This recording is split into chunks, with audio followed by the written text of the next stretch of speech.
시청자 여러분 안녕하십니까? 유튜브 법정 최후 변론입니다. 딸로 키운 3살 여동생을 살해한 혐의로 기소된 김모 씨가 최근 첫 공판에서 모든 혐의를 인정을 했습니다. 또 변호인을 통해 친모 성모 씨의 DNA 검사 결과도 받아들인다고 말했습니다. 재판부의 선처를 구하기 위한 소송상 전략으로 보이는데 실제로 김 씨는 지난 7일 반성문을 제출했고 첫 공판에서는 가족들이 모두 탄원서를 제출하겠다고도 말했습니다. 지난 5일부터 기소된 날이죠. 오늘 12일까지 재판부에 제출된 진정서와 탄원서는 총 18건입니다. 이 중에는 엄벌 탄원서도 포함이 되어 있습니다. 가족들은 오는 22일부터 시작될 성모 씨 재판에 대한 재판부에도 탄원서와 진정서를 제출할 것으로 보입니다. 오늘 이 시간에는 이들이 제출하는 탄원서 그리고 엄벌 탄원서들 얼마나 효과가 있을지 따져보겠습니다. 신중권 박지희 변호사 나오셨습니다. 어서 오십시오. 안녕하세요. 안녕하십니까. 변호사님들 우선 그저께죠. 지난 토요일 날 방송된 SBS 그것이 알고 싶다 내용을 좀 살펴보고 가야 될 것 같아요. 예. 신생아 귀 모양으로 바뀐 시점과 장소를 특정을 했죠. 예. 상당히 좀 신빙성이 있어 보입니다. 요약을 해보면 2018년 4월 24일 낮 친부의 집, 그러니까 보람이네 집입니다. 보람이네 집에서 바뀌었다. 이런 강력한 추정이 나왔습니다. 근데 사실 이 산부인과 외에 다른 제3의 장소, 이 부분에서 바뀌었을 거라는 그 추정들은 저희 최후 변호팀 두 변호사님께도 계속 해주시지 않으셨습니까? 네네. 그렇습니다. 그렇게 됐으면은 이 검찰과 경찰 수사가 완전히 헛발질인데 네. 박 변호사님 어떻게 생각하십니까? 네, 그것이 알고 싶다를 저도 이제 본방사수 했는데요. 네. 사실 그런 생각이 들죠. 경찰도 이런 그 5,000장 정도를 그것이 알고 싶다 팀에서 사진을 모아서 이제 국가수처럼 이런 식으로 기모양 전문가를 통해서 확인을 했는데 이렇게 좀 더 열정적으로 노력을 했으면 시점을 뭐 혈액형으로 산부인과에서 아이가 바뀌었다는 그런 얘기는 하지 않지 않았을까. 예. 근데 사실상 지금 4월 24일 날 바뀌었다고 보고 있고 그것을 이제 보충하는 근거로서 그 석 씨가 오후 근무였다. 그러니까 오전에는 그러니까 야간 근무였다. 야간 근무? 예, 오전부터 오후까지는 시간이 있었다라는 뭐 근거도 많이 나왔죠. 이런 부분이요. 예. 그런데 그때 당시에 이제 국가수에다 사진을 보낼 때는 몇 장 안 되는 사진으로 이 아이와 이 아이가 동일성이 있는지를 확인해 달라고 해서 판단 불가라는 게 나왔었는데 이제 그 부분에 포인트를 얻어서 그것이 알고 싶다 팀에서는 온갖 이 보람에 관련돼 있는 석 씨가 준 사진 아니면 김 씨의 지인 모든 사람들에게 모아가지고 5,000장을 특정을 해서 그 중에 이제 바뀐 시점을 특정하는데 충분히 좀 많은 이런 뭐죠? 이렇게 스모킹 건처럼, 예, 스모킹 건처럼 결정적인, 줄였잖아요. 네. 예. 그때 저희도 그렇게 얘기했었잖아요. 산부인과에서 바뀌는 것은 조금 불가능하지 않을까. 왜냐면 내부자의 공모가 없으면 불가능한데 그걸 찾지 못했고 경찰 수사에서 그래서 만약에 그러면은 저희는 김모 씨 집에서 예. 바뀌었을 거라고 생각을 했는데 이제 그것도 틀린 걸로 이제 정확한 근거로 나타나는 4월 24일은 친부 집 그러니까 이제 보람이가 원래 살고 있던 보람이가 죽어 있었던 그렇죠. 그쪽에서 예. 네. 이 수사가 좀 미진했다고 봐야 될까요? 5,000장이나 되는 사진을 그냥 뒀다? 근데 이게 제가 봤을 때는 경찰은 어떻게 보면 나름의 결론을 내놓고 사실은 사진을 기과수에 맡겼다는 그쵸? 게 아닐까 싶어요. 그러니까 네. 혈액형이라는 게 나오니까 혈액형이 A형이 나오는데 A형은 김 씨하고 김 씨 전 남편 사이에 나올 수 없는 거다. 그럼 그 시점이 바뀌었을 거다.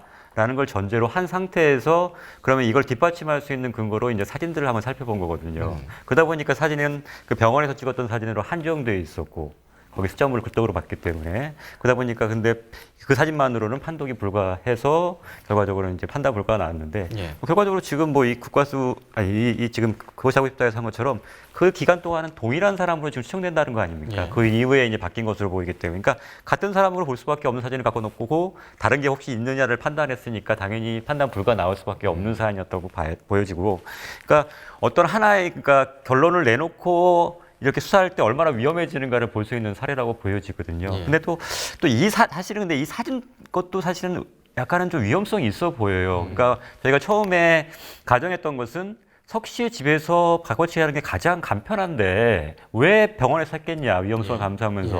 근데 이것도 마찬가지 결론 나오거든요. 그런 면이 있군요. 굳이 석 씨에서 하면 되는데 지금 보면 석 씨는 운전도 못하고 차도 없다고 하는데 애를 굳이 데리고 와서 바꿔치기를 해야 될. 그다음에 김 씨나 김 씨의 전 남편이 충분히 뭐 볼 수도 있는 사안인 건데, 확인할 수도 있는 사안인 건데 너무 위험을 감수한 거 아니냐. 특별히 뭐 그럴 만한 이유가 있겠느냐라는 의문은 남거든요. 그러니까는 산부인과에서 산후조리원으로 가지 않고 바로 석 씨 집에 가서 예, 예. 가려를 했었죠. 예, 예. 그 다음에 이제 그 상당한 기간이 옮긴 있었거든요. 건데. 그러니까 사실은 바꿔치기 하려면 거기서 바꿔치기 하는 게 훨씬 더 간편한데 굳이 거기다가 김 씨 집으로 옮긴 다음 그 다음 날 낮에 다시 또 별도로 가서 바꿔치기 한다.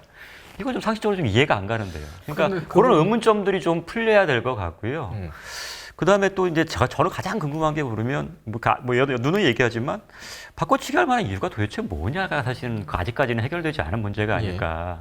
그래서 뭐 여러 가지 뭐 얘기가 지금 나오고 있긴 하긴 한데 그게 근거가 아직까지는 좀 미약해 보여서 그런 것들이 좀 풀려야 이 지금 그것이 하고 싶다 해서 추정하는 것처럼 공소장을 변경하고 거기에 따라서 이제 유지를 주장할 수 있을 것 같은데 아직까지는 그 뒷받침할 증거가 좀 부족해서 그걸 이거를 좀 확인하고 검증하는 좀 절차가 좀 필요하지 않을까라는 생각이 좀 듭니다. 알겠습니다. 그러니까 그 당시에 이제 아마 그때도 저번에 저희도 이제 말씀드렸던 것처럼 석 씨의 출산 시기도 그것이 알고 싶다 해서는 1, 2월이 아니다라고 나오고 있잖아요. 뭐 3월 정도쯤에 비슷한 시기에 아이를 낳았을 거다. 왜냐면 그 근거로 든 거는 이제 방송을 보셔서 아시겠지만 1, 2월 쉬고 나서 다시 복귀했을 때도 사이즈가 안 맞아서 그 바로 옷을 뭐 바꾸는 요청을 했고 이제 대충 사진 같은 걸 했는데 이전보다 확실히 조금 더 살집이 있는 사진으로 나왔었고 이제 그런데 저는 이렇게 생각을 했거든요. 이 당시에 그때는 그러니까 사람이 적을수록 그 아이를 바꾸는 가능성이, 그러니까 눈을 줄일 수 있잖아요. 근데 이 친부 집으로 옮겼을 때는 그 자신의 남편, 석 씨의 남편은 당연히 없는 거고 김 씨는 피곤해서 그때 보면은 이제 아이를 낳은 지 얼마 안 되고 20살 이 정도밖에 안 되는 산모였으니까 잠을 자게 되고 그다음에 고양이 밥 주러 이제 집에 가야 된다고 얘기를 했었잖아요. 강아지인가 고양이인가 뭐 그래서 그 밥 주러 가야 된다고 하고 그 딱 타이밍에 딱 김 씨 혼자 있을 때 바꾼 거 아닌가. 석 씨의 남편을. 석 씨 집에서는 오히려 석 씨 남편 김 씨가 있으니까 그런 문제가 좀 있을 수 있다. 그리고 이게 만약에 바꾼다면은 뭐 알리바이라고 할까요? 그 본인 집이 아닌 다른 집에서 하는 것이 더 알리바이 형성에는 좀 도움이 되지 않겠는가. 그렇게 보면 굉장히 치밀하게. 자, 신 변호사님. 그렇다면은 지금 5천여 장 뭐 사진을 다 분석하지 않았습니까? 국내 또 굴지의 전문가들이 나와서 신빙성을 또 얘기를 했고요. 그렇다면 이것이 재판부에 어떻게 영향을 줄까요? 사실 좀 이게 좀 조심스러운 부분인데 전에 혈액형이 나왔다고 해서 지금 원래는 뭐 그 석 씨의 집에서 바뀐 게 아니라고 보통 추정하다가 갑자기 이제 병원으로 바뀌었었거든요. 근데 이게 또 이번에 또 이제 사진, 물론 이게 유력한 뭐 정황 증거는 될 수 있겠지만 그게 나오면서 갑자기 또 이제 그러면 이제 저기 김모 씨의 집에서 바뀌었다. 너무 이게 왔다 갔다 하고 있단 말이에요. 사실 이거는 석 씨한테 유리한 사정입니다. 왜냐하면 지금 수사기관에서도 예를 들면 바뀐다고 하면 병원이었다가 김 씨 집이었다가 석 씨 집이었다. 잘 모른다는 얘기예요. 한마디로. 합리적 의심을 배제할 정도로 확실히 입증되어야 되는데 지금 수사기관 자체도 지금 이렇게 왔다 갔다 하고 혼동이 되는데 이걸 어떻게 재판부를 설득할 수 있겠습니까? 그러니까 이 부분은 자꾸 이렇게 왔다 갔다 하는 모습은 성모 씨한테 오히려 유리한 사정이 돼서 잘못하면 무죄가 될 수도 있다는 거죠. 그렇군요. 그러니까 이게 지금 물론 이렇게 여러 가지 지금 확실한 게 없기 때문에 가설들을 생각해 볼 수 있지만 확실하게 엄밀하게 검증을 한 절차들을 거쳐서 명확하게 됐을 때만 변경하고 주장하는 게 오히려 설득력이 있어 보는 것이 뭐가 하나 났다고 해서 바로 또 이게 바뀌는 거는 별로 이렇게 바람직한 방향은 아니어서 오히려 이거는 석 씨한테 유리하게 되고 결국은 빠져나갈 구멍을 줄 수도 있기 때문에 조심할 필요가 있지 않나 생각이 듭니다. 박 변호사님께서도 같은 생각이십니까? 그리고 저는 또 그 언급하고 싶은 게 키메라에 대해서도 얘기를 했었잖아요. 그래서 그 방송에서도 이제 키메라에 대해 언급을 했는데 우리가 키메라가 아닐 가능성에 대해서 처음에는 혈액형 얘기를 했었잖아요. 혈액형이기 때문에 안 된다라고 얘기했는데 저는 키메라가 아니라고 확실하게 생각을 생각할 수 있다고 보는 부분이 네. 만약에 키메라였다면 남편의 유전자는 나와야 되잖아요. 그렇죠, 그렇죠. 근데 남편도 아니란 말이에요. 그렇기 때문에 키메라라고 얘기하는 거는 좀 말이 안 되지 않나. 예. 지난번에서는 지난번에도 저희 방송에서도 그 부분은 좀 네, 재해놨었죠. 네. 네. 우리가 이 사건을 추적하고 또 다루는 동안 잊고 있었던 사람이 한 명 있습니다. 바로 3살 여동생을 살해한 김 씨. 재판이 시작되고 좀 싱거울 정도로 속공판이 끝났습니다. 7분 만에 끝났다고 하죠. 그런데 언론을 통해서 보도된 김 씨의 행적이 좀 이상합니다. 교도소에서는 굉장히 잘 지내고 있다라는 말을 자랑스럽게 하고 있고, 또 기소가 된 이후에는 바로 반성문 제출을 하고 공판에서는 모든 혐의를 다 인정을 했지요. 예. 굉장히 또 충격적이었을 것인데 친모 성모 씨의 DNA 검사 결과도 받아들인다고 담당하게 전했습니다. 오늘은 그 김 씨에 대한 행적과 그리고 김 씨가 펴고 있는 소송상 전략, 이 탄원서와 진정서 부분을 좀 집중적으로 보도록 하겠습니다. 박 변호사님, 네. 국민적인 관심이 있는 사건, 정의인 사건도 그랬습니다만 이 탄원서라든 진정서가 굉장히 많이 들어가고 있어요. 네네. 이게 어떻게 보면 사법적인 이 판례 내지는 사법부의 어떤 그런 면에서는 굉장히 특이한 경향인데 네. 어떻게 보십니까? 이번 사건을 계기로 이제 많은 국민들이 진정서를 어떻게 쓰는지, 탄원서를 어떻게 쓰는지에 대해서 관심을 많이 가지고 진정서 쓰는 법, 탄원서 쓰는 법, 이 문제가 많이 검색하고 있습니다. 그런데 원래 진정이랑 탄원서는 차이가 있는데 진정이란 것은 이제 국가 또는 공공의 단체가 이런 사정을 진술해가지고 이걸 해달라, 희망한다라는 것이고, 그러니까 쉽게 말하면 불법 행위자, 가해자에 대해서 처벌을 요청하는 문서고, 탄원서는 선처를 해달라라는 것입니다. 그래서 진정서는 피해자 측에서, 탄원서는 가해자 측에서 내는 것이 일반적입니다. 예. 그래서 그 정인이 사건이나 현재 보람이 양 사건 같은 구미 3세 여아 같은 경우에도 일반 국민들이 내려고 하면 진정서를 내는 것이 사실상 목적으로 봤을 때는 맞는 용어인데, 탄원을 할 때 엄벌해 주십시오라고 쓰는 것도 사실 형식이 중요하진 않거든요. 네. 정확한 이렇게 법적인 효력이 있는 문서가 아니라서 이제 이런 경향이 많이 보이는 것은 우리가 이만큼 관심을 많이 가지고 있다, 우리도 지켜보고 있다라는 것과 이렇게 그 사법부에 이제 영향을 약간 주고 싶은 의도 같은 것이 많이 들어가 있는 것입니다. 알겠습니다. 김 변호사님, 예. 법관 생활을 오래 하셨고 이 질문을 좀 드려보겠습니다. 재판은 독립되어야 되죠? 네, 물론 그렇습니다. 근데 실제로 이렇게 탄원서라든지 진정서가 많이 몰리게 되고 예. 사회적으로 여론이 들끓고 그렇게 되면 법관으로서의 양심이라든지 이런 부분에는 이상이 없습니까? 글쎄요, 그게 법관의 양심과 꼭 충돌된다고 보기는 어렵긴 하지만 사실 영향을 받는 것은 사실인 것 같습니다. 아마 재판부 내에서나 아니면 법원 내에서야 그거를 사실 공식적으로 말하기는 좀 어렵겠지만, 저도 그렇고 주위에 예전에 같이 법원 판사로 근무할 때 보면 가장 신경 쓰는 부분은 여론이었거든요. 그러니까 사회적으로 관심 있는 사건에서 사람들이 이렇게 판단하고 있는데 내가 이렇게 판단했을 때 어떤 영향이 있을까에 대해서는 아무래도 고민하게 돼 있어요.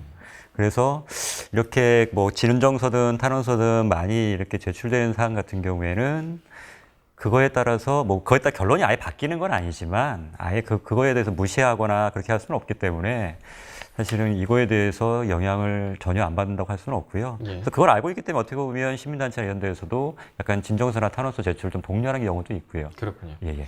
실제로 이런 진정서나 탄원서가 들어오게 되면 예. 보십니까?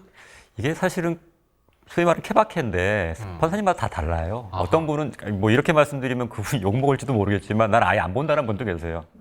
예, 안 보고 아예 그냥 넘겨버려요. 그냥 아하. 아예 그냥 붙여버려가지고 아예 못 보게 하고 안 보거나 찍기를 찍거나 이런 분도 있고요. 근데 저 같은 경우는 좀 보긴 봤어요. 그러니까 그렇다고 해서 아주 꼼꼼하게까지는 보지 못했는데 왜 그때 보기 시작했냐면 예.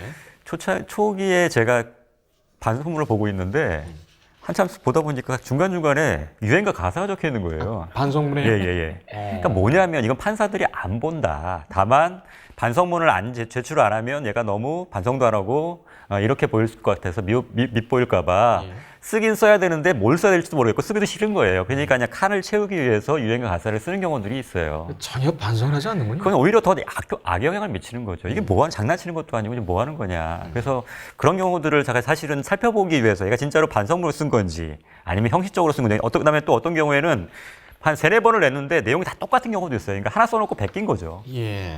그러니까 이런 것들을 좀 보기 위해서 저는 살펴본 적들이 있거든요. 그다음에 가끔은 정말 보다가 울컥하는 경우도 있어요.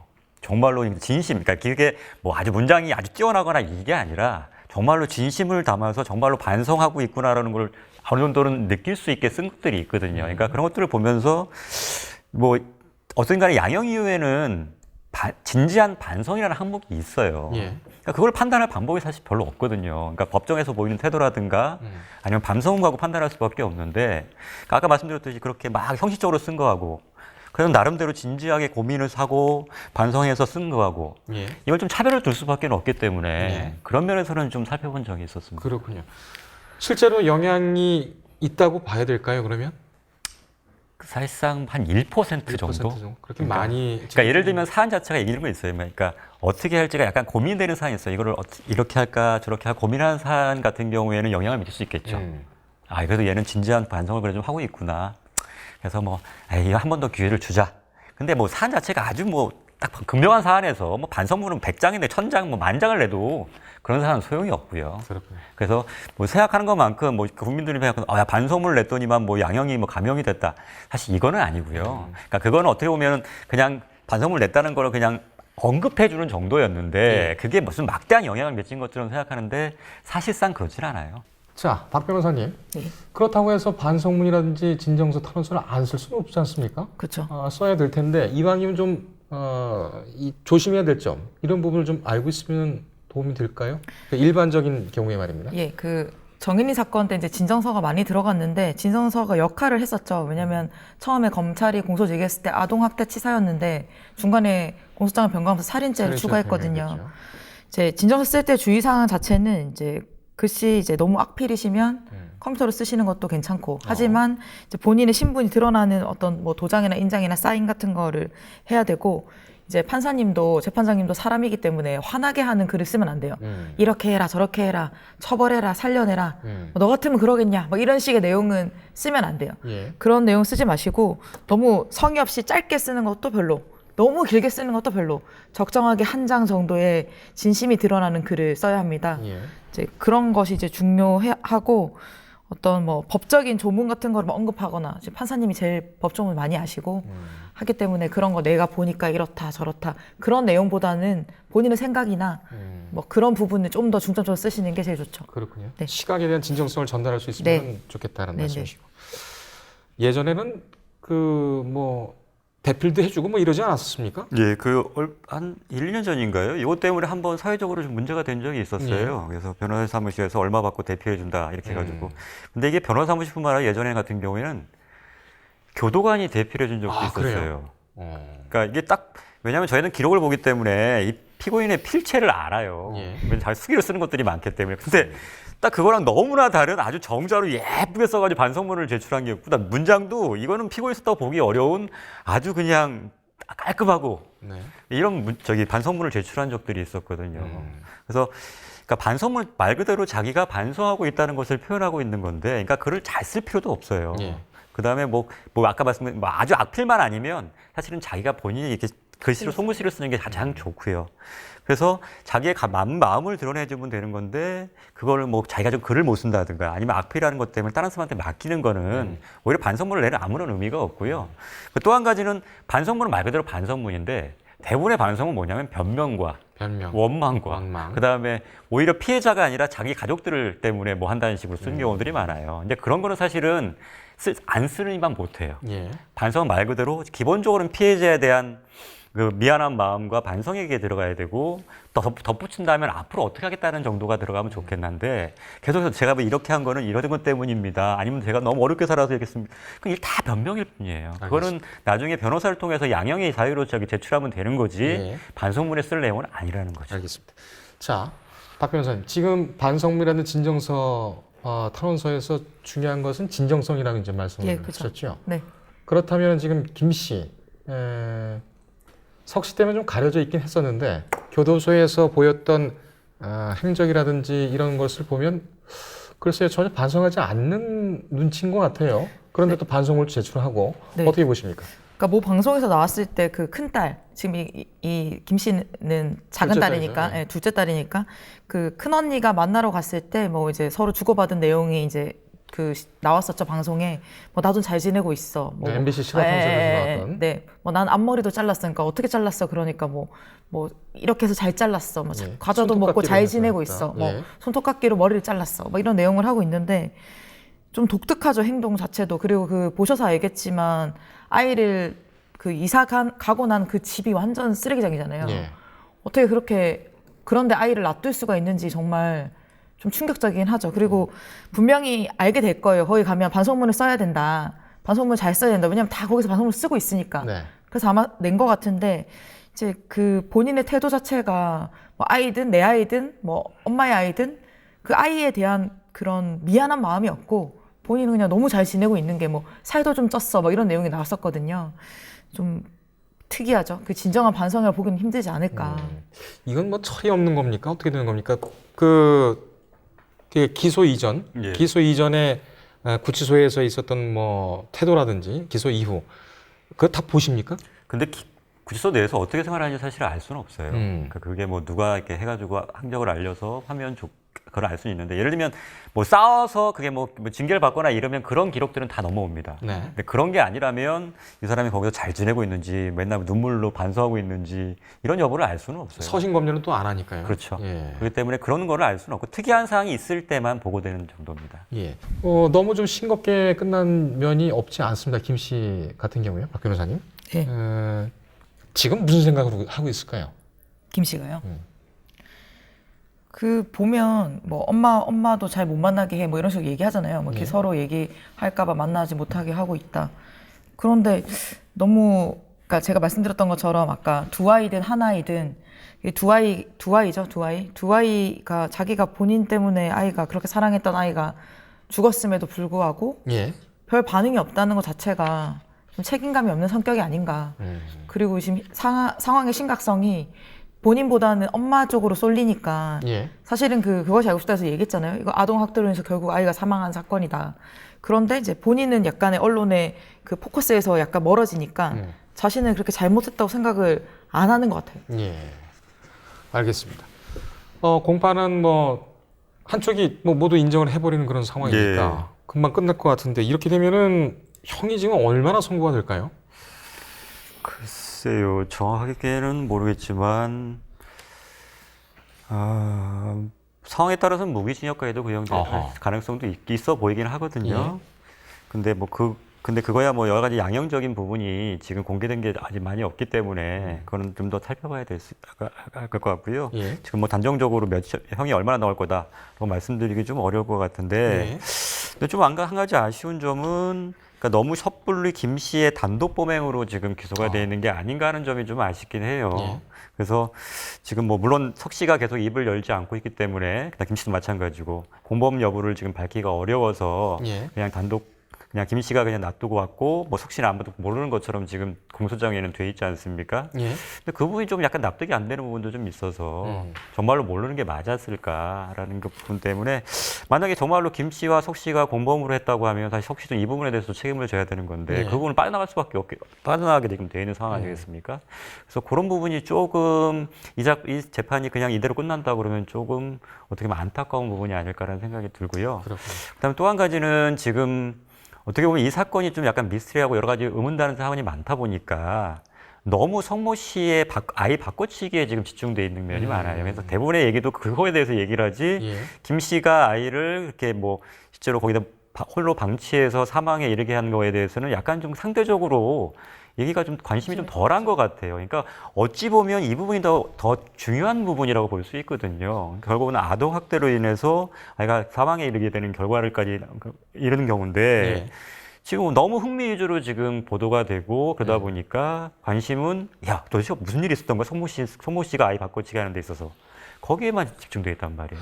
관심을 아동 학대, 그러니까 억울하게 죽은 뭐 저기 손모 씨가 낳은 아이에 대한 문제. 그래서 이 앞으로 이 문제를 어떻게 해결하고 어떻게 보완할 것인가에 대한 논의가 좀 나서 좀 건설적인 방향으로 좀 논의가 진행돼야 되는데 예. 너무 흥미지대로 되다 보니까 이게 나중에 이 사건 또 이제 지나고 나면 또 잊혀질 거란 말이에요. 그러면 또 그만해요 또. 그게 아니라 이 사건을 통해서 우리가 뭐를 그러니까 생각하고 뭐를 좀 고치고 뭐를 좀 법 개정을 통해서라도 뭘 할 것인가. 이런 부분에 대한 진지한 논의가 지금 앞으로 좀 더 예. 이어져야 되지 않을까라는 생각이 듭니다. 알겠습니다. 저희도 이 사건을 쫓아가면서 항상 좀 조심스럽고 또 반성하고 있는 그런 부분이기도 합니다. 네. 김 씨는 국민참여재판을 거부한다고 했고 네. 석 씨가 저렇게 반대를 하고 있고 그렇다면은 오히려 국민참여재판을 하겠다 이렇게 또 나오지 않을까요? 어떻게 보십니까? 안 하지 않을까요? 안 할 예, 가능성이 예, 높다. 예. 그 배심원 판단이 거의 그 재판장 판사님들의 의견과 거의 일치한다고 들었거든요. 예. 그렇기 때문에 이 국민참여재판을 해서 더 많은 이슈를 본인에 대해서 알려지기를 원하지 않지 않을까. 저는 그렇게 생각하고 있습니다. 근데 이게 참 뭐라고 말씀드리기가 그런 게 김 씨랑 석 씨랑 이 둘 다 입장이 참 특이하고 특별한 그래요. 네, 관계인 것 같아요. 결국 종교 얘기까지 나오지 않습니까? 예, 예. 뭐 공범인지 아닌지 사실은 제일 공범이라고 볼 수 있으면 가족들이거든요. 네. 근데 가족들은 계속 그걸 믿고 있고 그런 걸 보면 믿음이 흔들릴 때가 되지 않았나. 그러니까 아까 말씀드렸던 것처럼 이제 그 김 씨는 그래 DNA 결과 내 딸이 아니라 엄마 딸이다. 를 인정했음에도 불구하고 별 반응이 없잖아요. 그럼 내가 낳은 아이는 어디 갔지? 이런 생각을 해야 되는데 거기에 대한 건 그럼 도대체 물어보고 싶을 거 아니에요. 엄마 그럼 내 아이는 어디 갔어요? 이렇게 해야 되는데 내 거기에 딸 어땠어? 거기에 대한 게 좀 없는 것 같아서 어떤 식인지를 모르겠어요. 그냥 국선을 선임한 것도 약간 둘 다 가족인데 한 명은 사선을 선임하고 한 명은 그냥 국선으로 가겠다라고 하는 전략도 왜 그런지 모르겠고. 그 굉장히 중요한 지적인데요. 그 딸이 바뀌었다라는 걸 본인도 뭐 받아들인다면 예. 내 딸 어쨌냐고 물어볼 텐데 그런 내용들은 전혀 얘기가 되고 있지가 않습니다. 그러니까 뭐 만났을 때 찾아달라고 하거나 제 아이를 찾아주세요 뭐 이런 식의 어떤 게 있어야 되잖아요. 정말 몰랐다면. 근데 그런 부분이 없어서 무슨 생각인지를 알 수가 없습니다. 그렇죠. 참. 지금 김 씨가 보이는 태도라든가 석 씨가 부인하고 있는 거라든가 이런 부분들 때문에 사실은 왜에 대한 자꾸 의문이 남지 않습니까? 예. 이게 상식적으로는 도저히 설명이 안 되는데 그러다 보니까 자꾸 종교 얘기가 나오는 거거든요. 그러니까 약간은 상식적으로 설명할 수 없는 부분은 그러면 종교 때문이 아닐까라는 것들이 이어지기도 하거든요. 보통의 경우에. 그래서 지금 김 씨가 자기가 뭐 자기 아이든 아니면 엄마가 낳은 아니 동생이든 간에 사망했음으로 에도 불구하고 저런 태도를 보인다는 거는 어떻게 보면 뭐 자기가 다른 이유 때문에 다른 믿음이나 이런 것들 때문에 그걸 받아들일 수밖에 없는 상황이라고 본다면 그 태도를 그렇게 이해할 면도 좀 있어 보이기도 하고요. 예. 그래서 지금 김 씨 입장에서는 당연히 자기가 인정하고 있기 때문에 사선 변호사를 선임할 이유가 전혀 없어요. 오히려 그건 역효과 날 수밖에 없어요. 야, 인정하는데 니 왜 뭘 좀 빠져나가려고 사선 변호사 선임했냐? 분명히 이런 비난이 올 수밖에 없거든요. 예. 그렇기 때문에 그 김 씨 입장에서는 국선 변호사를 선택한 거고 석 씨 입장에서는 법률적으로 다투는 부분이 굉장히 많거든요. 예. 그렇기 때문에 사선 변호사를 선임할 수밖에 없는 거고. 그러니까 그건 나름의 이 재판의 어떤 성향이라 성격 때문에 당연히 그렇게 될 수밖에 없는 부분인데 이 부분을 또 이제 국민들 같은 경우에 그럼 왜 누구는 사선이고 누구는 하냐 뭐 이런 식으로 비난하고 있는데 제가 봤을 때는 이렇게밖에 할 수 없는 상황인 거예요. 아하. 그래야지만이 자기들의 어떤 책임, 그러니까 뭐 형이라든가 이걸 좀 덜 받거나 아니면 자기한테 가장 이득을 기도할 수 있는 방향으로 재판을 진행할 수 있기 때문에 이렇게 사선과 국선으로 분리해서 이렇게 선임한 게 아닌가라는 생각이 듭니다. 알겠습니다. 근데 만약에 공범 관계가 드러나거나 이러면 사선을 추가로 할 가능성도 선임할 있겠죠. 가능성은 있겠죠. 그때는 좀 달라질 네. 테니까요. 저는 그 아이를 발견한 석 씨가 김 씨에게 치우겠다 이렇게 얘기를 한 것이 내내 좀 마음에 걸립니다. 이미 알고 있었다는 서로 둘 다 알고 있었다는 거죠. 그렇죠. 이제 발견됐으니까 이제는 치워야 될 때가 된 것 같아.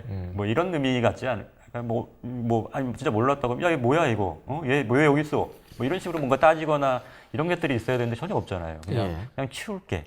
그러니까 이게 시기가 됐다는 걸 그러니까 이제는 이제 치워야 되겠다. 이제 더 이상 견딜 수 없다. 이제 끝이다. 뭐 이런 의미 이런 아닐까 싶어서 그렇다고 그러면 이런 면에서도 사실은 공범의 가능성이 높은데 이런 부분에 대해서 너무 쉽게 끝낸 게 아닌가라는 생각이 들어서 좀 안타깝다는 거죠.